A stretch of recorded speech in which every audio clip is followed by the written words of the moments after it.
Salut l'unité, bienvenue sur ma chaîne pour cette review du chapitre 806 de Kingdom. Alors auparavant, on s'était laissé sur Shin qui arrivait à Han, Muten et Wuon qui étaient à leur poste défensif respectif, et on a eu la réaction des différents états face à cette invasion de Qin. Donc pour le côté de Zhao et Wei, c'était plutôt similaire, hein. Donc on avait vraiment des réactions, on attend de voir ce qui se passe. De toute façon, on a les hommes pour leur fracasser la tête. Et dans tous les cas, ils ont dispatché leurs hommes. On sait qu'on pourra les avoir. C'était plutôt ça, ils étaient dans l'attente. On va voir les mouvements de Qin pour leur fracasser la tête un peu plus tard. C'était plutôt ça l'ambiance. Ils étaient plutôt confiants.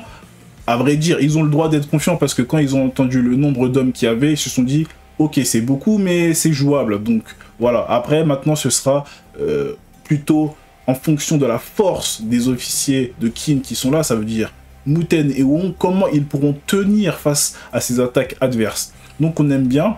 Alors avant de commencer la review du chapitre 806, je vous invite tous à liker et vous abonner parce que là, j'ai atteint la barre des 900 abonnés. Ça fait super plaisir les gars. Tous ceux qui s'abonnent, vous donnez de la force, c'est excellent, c'est excellent.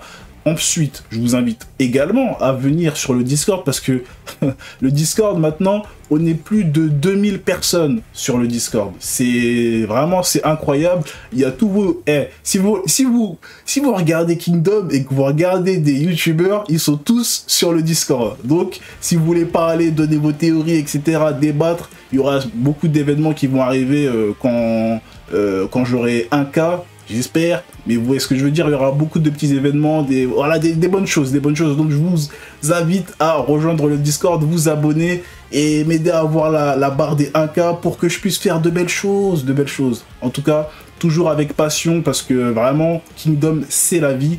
Maintenant, passons aux choses sérieuses. Là c'était le moment, c'était le moment youtubeur, là c'est le moment, c'est la guerre, Donc, là, chapitre 806, les gars, alors, très intéressant, on a le côté de Shin, son armée, ils sont là, ils disent tous la même chose, 60K, les gars, ils sont tous stressés. Bon, ils vont se calmer, parce que là, normalement, c'est des officiers, ils ont quand même eu des guerres où ils étaient 150 000, etc. Bon, là, c'est vrai que c'est vraiment leur armée, l'armée de la Ishin qui détient toute cette puissance militaire, donc... En effet, on peut voir que ça les touche, et il n'y a que, bien évidemment, Shin, qui, lui, il est très bien, de toute façon, lui, on sait, hein, il s'en fout, hein. Quand il a eu ses 1000 hommes, ses 3000 hommes, ses 5000 hommes, ça a toujours été la même chose, il s'en fout, lui, il kiffe. Donc voilà. Ensuite, on a une petite info, alors, l'info, à prendre avec des pincettes, parce que, franchement, je suis pas sûr de cette info. On a Billet qui, apparemment, est devenu commandant de 5000 hommes, alors, je sais pas si la trad est bonne. Franchement, à prendre avec des pincettes. Mais dans tous les cas, si il est vraiment commandant de 5000 hommes, je pense que ce sera simplement dans l'infanterie. Et voilà, hein, c'est tout. Et Billet, ça va, c'est un vétéran. Si on lui donne 5000 hommes, avec un petit lieutenant avec lui pour l'aider, au niveau de l'infanterie, je pense que ça peut aller en vrai. Si c'est pour, surtout si c'est pour commander les nouveaux qui sont arrivés il y a 6 mois là, je pense que ça va. Après, maintenant, attention aux surprises, parce que si l'info est bonne, ça veut dire qu'on aura des changements dans la Ishin, et ça veut dire que certains personnages de la Ishin, certains officiers, ils peuvent changer clairement, ils peuvent changer de style. Ça veut dire qu'on peut avoir des persos qui étaient à l'infanterie qui vont passer à la cavalerie, et ça peut être très intéressant parce qu'on sait qu'il y a des bons personnages de la Chine qui sont bons mais qui n'ont pas eu assez de lumière, et ça peut créer de belles choses. Donc pour l'instant on verra vraiment qu'on aura toutes les infos sur l'organisation de la Chine, mais pourquoi pas un billet 5000 hommes. Si c'est de l'infanterie, ça me dérange pas. Si c'est plus des hommes, cavalerie et tout ça, non, pitié, non, on veut pas ça, on veut pas ça. Si c'est pour le laisser dans l'infanterie en mode dans le bourbier, il n'y a pas de souci. Donc, on passe à la suite. Alors, on retourne en fait sur la réunion stratégique avec tout, Kyukai et voilà, Shin, etc. Et là, on a le plan, entre guillemets, le plan de Kyukai qui est apparemment de ne pas combattre. pour perdre moins d'hommes, parce que on a les officiers de tout qui commencent tous à un peu dire, Rokumi, tout ça, qui disent oui, oui, mais en fait on doit pas perdre beaucoup d'hommes parce que moi en plus il y a Ryukoku qui commence à dire ouais, moi j'ai déjà 10 stratégies pour attaquer Han, etc. Mais en même temps il a rien sorti, voilà, donc il va se calmer, même si peut-être qu'il a des bonnes stratégies, mais il va se calmer parce qu'il a rien dit. Et là t'as Kyukai qui dit quand même ouais, mais c'est pas grave, si vous voulez pas perdre d'hommes, on peut ne pas combattre. C'est ça sa stratégie. Alors tout le monde est un peu choqué, etc. Petit moment drôle. Mais il y a tout. Il y a le bonhomme tout qui commence à dire oui, c'était mon plan aussi. Et là, juste parce qu'il a dit ça, mais c'est grave quand même, hein. Parce que, non mais les gars, c'est quand même grave. Parce que là, elle aurait dit ça, si le chapitre il s'était arrêté là ou qu'on était passé à la suite, on aurait dit mais qu'est-ce qu'il raconte? Mais là, comme tout il a dit, ouais, j'y pensais aussi, je pensais que c'était mon plan aussi. Là, on est tous en mode ah ouais, c'est ça qu'il fallait faire. Juste parce que tout il l'a dit, c'est quand même incroyable la prestance qu'il a, ce gars.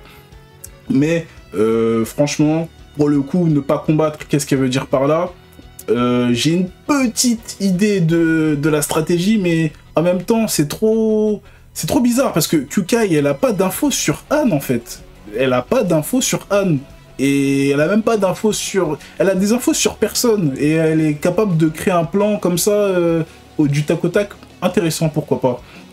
Donc, après cela, on arrive du côté de Han, du coup, à la capitale. Et là, ils sont tous en mode discussion. Oui, de toute façon, on a le second général, il est dans sa forteresse, il a ses 70K, il est à l'intérieur, il est postiché, ça va bien se passer. Alors, le deuxième grand général de Han, il a une bonne tête de Mubu, mais les gars, je sais pas si je suis méchant ou quoi, mais j'ai l'impression qu'il a une tête de Mubu, d'un Mubu qui peut se faire écraser la tête, en fait. Je sais pas. Il a un bon design, hein. Les gars, il a un bon design, j'aime bien. Mais j'ai l'impression que c'est trop le perso qui peut se faire... découper, quoi. Qui peut se faire découper. Parce qu'il a une tête de Mubu, mais d'un Mubu qui va mourir, tu vois. C'est bizarre. Donc, pourquoi pas. Mais en tout cas, j'aime bien son design. J'aime bien son design. En tout cas, il est postigé avec ses 70K, ce qui rassure Han. Mais le problème dans tout ça, c'est que la prochaine tactique, c'est quoi? Parce que là il a 70K, mais il y a Shin qui arrive avec 60K. Alors, comment ça va se passer? Là, ils commencent à parler entre eux, ils disent « Oui, il faut peut-être leur donner des renforts pour être sûr de gagner, etc. » Et en même temps, il y a le roi de Han qui commence à dire « Oui, mais on peut pas protéger tous les châteaux, ou bien tout notre territoire face à Qin, donc il va falloir perdre certains territoires moins importants pour pouvoir se relever et se défendre correctement. » Alors ça, c'est très intéressant, parce que là, ça veut dire que Han, c'est un État qui est habitué à perdre des terres pour se protéger. Et là, c'est là que ça devient intéressant, parce qu'un autre État, il n'aurait pas réagi comme ça comme nous regardons tous Kingdom. Il n'y a aucun État qui a dit à aucun moment « Oui, on leur laisse ça et de toute façon, on se défend, c'est pas grave. » Mais eux, ils peuvent se le permettre parce que les autres États vont venir les aider. Donc, en termes de stratégie, je trouve que c'est excellent. Mais par contre, en termes d'éthique, là, ça devient quand même compliqué, les gars, parce que ça veut dire que, bon, après, Qin, nous, on le voit pas, hein. On les voit pas saccager des villages ou des villes ou des forteresses, tuer les gens et tout, hein. Mais a priori, normalement, c'est ce qui devrait faire un minimum. Et voilà, c'est les royaumes combattants, donc c'est des choses qui arrivent. Donc, ils vont sacrifier un peu les civils en mode bon, on prend pas ces châteaux et on va s'occuper de nos châteaux les plus renforcés pour pouvoir se défendre correctement. Eux, c'est la défense en attendant que les autres États arrivent. Normalement, c'est ça, gagner du temps. Maintenant, quand ils pensent à ça, là, maintenant, on commence à avoir l'info que tout arrive avec 100K derrière Shin. Et là, ça leur remet un gros coup de pression, mais ça va. Il gère. Hakuakan, il gère, etc.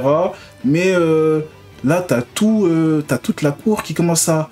Ils se retournent tous vers Hakuakan en mode, mais oh, la ville va tomber, il pourra jamais tenir avec 70K, on fait comment? Ils commencent tous à l'appeler. Le gars, il dit rien. Le premier général de Han ne dit rien. Il parle pas.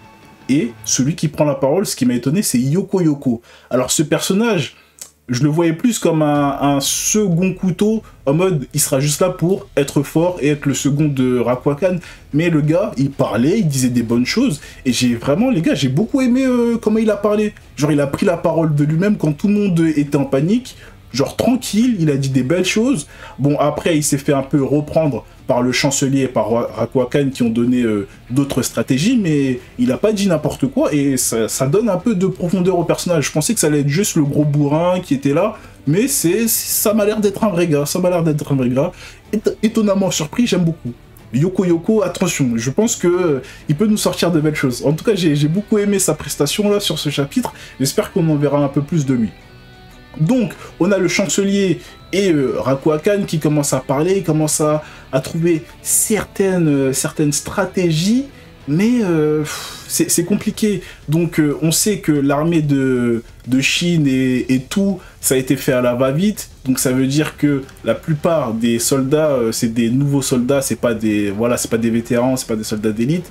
Ce qui va créer que entre guillemets, leur force de 160 000, elle n'est pas vraiment équivalente à 160 000. Alors, franchement, c'est une bonne déduction, entre guillemets. Mais, attention, parce que 160 000, on sait que un mec comme Mubu, il a réussi à créer des soldats d'élite en quoi? En 2 journées, rappelez-vous, quand il était sous les ordres de Uki, rappelez-vous, hein, les gars, des paysans, il les a transformés en soldats d'élite. Ça veut dire que les mecs, ils venaient, ils déchiraient ce qu'il y avait en face, comme s'ils avaient fait ça toute leur vie. Donc attention, et tout, c'est pas le gars d'à côté, Chine non plus, c'est des mecs qui peuvent te transformer, attention les gars. Donc, attention à ce qu'il dit, on sait pas trop. Sur ce, on passe à la suite, on retourne en fait sur les stratégies.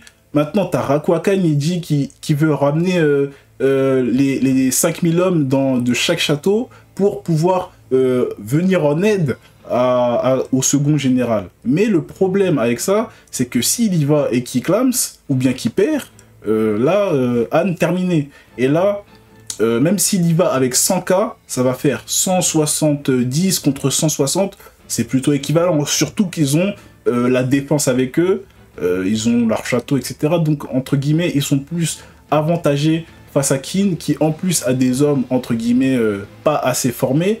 Mais là, t'as le chancelier, alors le chancelier aussi, banger les gars, banger, j'ai beaucoup aimé. Le chancelier, qui est en même temps le chef des affaires militaires, franchement, il a eu que des bonnes prestations. La vérité, tout ce qu'il disait, c'était du banger. La vérité, en termes de prestance, de charisme, d'aura, 10 sur 10, hein. 10 sur 10, ça, c'est un mec qui peut défendre son état. Lui, il faut pas qu'il meure, hein. Lui, les gars, si Qin prend Anne, lui, je le veux à la cour, hein. Je veux qu'il fasse des choses, lui. Lui, ça, c'est des gens qu'il faut recruter. Les gars, lui, il faut le recruter. Vraiment, c'est pas n'importe qui. Donc, il commence à dire, non, tu peux pas y aller. Si tu vas et que tu clames ou que tu perds, Anne, c'est terminé. Donc, trop risqué. Après, ça commence à parler de plans. Il a sorti trois stratégies qu'ils peuvent faire. C'est soit le combat risqué contre tout avec le premier général qui y va et en mode ça se tape sur la gueule, c'est du qui tout double. Mais voilà, c'est risqué, c'est risqué. Le deuxième, c'est attendre et observer. Et là, par contre, c'est un peu plus méchant puisque c'est attendre et observer pendant que le second général, en fait, il se fait ouvrir en deux par Chine et partout. Donc, c'est en mode, on regarde ce qui se passe et voilà. Donc, c'est un peu plus méchant, surtout que, bon, on sait que face à tout et Chine, là, quoi qu'il arrive, il ne peut rien faire, que ce soit en termes d'hommes ou en termes de capacité, il ne peut rien faire. Ensuite, la troisième stratégie, les gars, c'est la retraite. La retraite, ce qui signifie toute l'armée se barre, va à la capitale, et là, c'est en mode toutes les forces sont à la capitale. Mais là, ils commencent à tous s'exciter, en mode oui, mais les civils, enfin, tous s'exciter, la princesse, là, elle commence à s'exciter, oui, mais les civils, mais entre guillemets, les gars, franchement, bon, Chine, c'est mort, hein, il touchera pas aux civils. Tout, a priori, non. Et en plus, surtout que le roi avait dit, oui, on touche pas aux civils.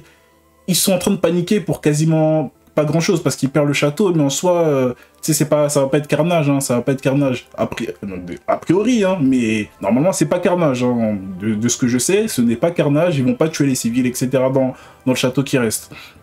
Donc, ils ont peur, bon, ouais, pourquoi pas. Au pire, ils perdent le château, et en vrai, c'est pas très grave. Maintenant, on a eu une info au début du chapitre comme quoi l'armée de Chine avançait doucement. Parce que c'était une nouvelle armée, etc. Mais ça, les gars, je pense clairement que c'est un plan, c'était un plan clairement préétabli par Shin, Kyukai et tout. Parce que, en fait, là, à ce moment-là, quand ils commencent à faire leur plan, ils n'ont pas encore trouvé de solution. Han, bam, t'as un mec qui arrive de je sais pas d'où, il ouvre la porte, il met un chassé dans la porte, il rentre, il dit « Oula les gars, je sais pas ce que vous racontez, mais il y a 100 000 hommes en plus qui arrivent derrière l'armée de tout. » Et là, ils commencent à avoir la goutte. Parce que clairement, ils peuvent pas. Là, ils peuvent pas. Là, c'est trop pour eux. C'est vraiment trop pour eux. Mais la question, les gars, c'est que nous, on a les infos du côté de Kin. On sait qu'ils peuvent pas débloquer 100K. Ils peuvent pas ramener Boubou. Ils peuvent pas ramener Yotenoa de je sais pas d'où. Non, ça, il n'y a pas. On sait qu'il n'y a pas. C'est tout ce qu'ils peuvent ramener. C'était tout. Shin, Muten et où ça, c'était déjà, c'était du surplus qu'ils ont réussi à ramener, mais là ils peuvent pas ramener 104 plus. Sinon, s'ils ramènent 104 plus, quel intérêt de dire oui, en 2 ans, je sais pas quoi, attaquer Claire. Sinon, c'est juste ils y vont et ils fracassent tout le monde. Hein. Et ils auraient pu donner aussi plus d'hommes à Muten et Oum pour défendre. Là, c'est non. 100K, franchement 100K en plus, j'y crois pas. Maintenant, quelle est la théorie, les gars? Quelle est la théorie? L'espion, enfin l'espion, oui, le garde qui arrive, qui donne les infos. Alors, ça pourrait très bien être quelqu'un qui donne des fausses infos, on ne sait pas. Mais là, ce qui me fait dire que ça peut pas être possible, déjà, c'est Kyukai. D'où est la force pour débloquer des espions, etc. Je vois pas trop. Je vois pas trop tout non plus. On l'a pas vu faire. Ça aurait été Hussein, j'aurais douté. Hussein, j'aurais douté, j'aurais fait, il y a moyen. Donc ça, pour moi, ça c'est pas possible. Maintenant, les 100K. Les 100K, ils avancent derrière tout. On sait que Shin est devant avec 60K, mais il avance très lentement. Très lentement. Ensuite, t'as tout qui est derrière, il peut pas avancer plus vite. Il avance du coup très lentement. Derrière lui, il y a 100K, qu'on ne sait pas, qui avance très lentement. Maintenant, la question c'est d'où viennent ces 100K? Pour moi, ces 100K, c'est des paysans, c'est des vieux, c'est des... Ça se trouve, il y a même des femmes dedans, je sais pas. Pour moi, c'est impossible, c'est une armée. Les gars, si c'est une armée, je sais pas comment ils l'ont débloqué, c'est pas possible. Donc pour moi, c'est 100K de lambda, ils ont des drapeaux, et ils sont loin. Parce que le garde, là, qui dit oui, il y a une armée de 100K qui arrive. Il n'était pas à côté d'eux pour voir la gueule qu'ils avaient. Hein. Les gars, il n'était pas à côté d'eux pour voir la gueule qu'ils avaient. Lui, il voit juste des drapeaux, il voit 100 drapeaux avec une masse de gens. Il dit, ah oui, ça c'est 100K, je dois vite rapporter. C'est tout bon, il les voit de loin. Jamais il arrive à côté. Surtout que, faut pas oublier que, franchement... Normalement, Chine, que ce soit Chine, tout, etc., ils ont des hommes un peu dispatchés pour, voilà, pour surveiller. Il peut pas se mettre à côté d'eux, c'est pas possible.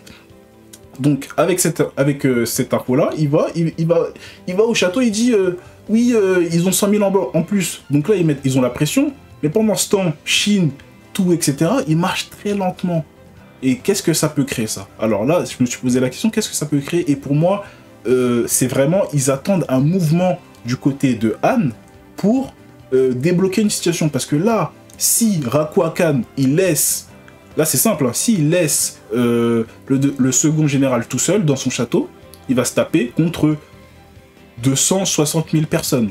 Ce qui est impossible pour lui avec ses 70K. Donc là, c'est quoi? Soit il le regarde, il regarde le second général se faire ouvrir en deux par les soi-disant 260 000 personnes de Kin, soit il y va et il tente de rééquilibrer toute la sauce, tout le bordel.